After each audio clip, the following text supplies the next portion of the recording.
Nicole's bar, and I'm here today to teach you how to make a Moscow Mule.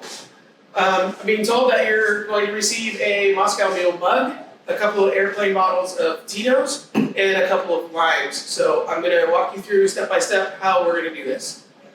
You're going to want to fill your mug with ice. Your airplane bottles you're not going to have to measure. If you find yourself without airplane bottles, you're going to want to put 1.5 ounces of vodka in the mug.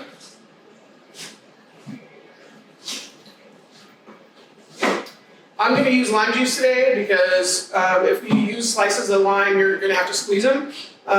Normally we would muddle limes into the mug, but I'm going to do it the easy way. We're going to do 1/2 ounce of lime juice. And whatever ginger beer you have, most ginger beer is non-alcoholic. However, there is some ginger beer that has alcohol in it, so be careful with that.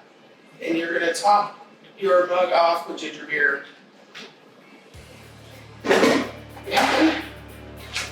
Add a lime slice for garnish, a couple of straws, stir it up.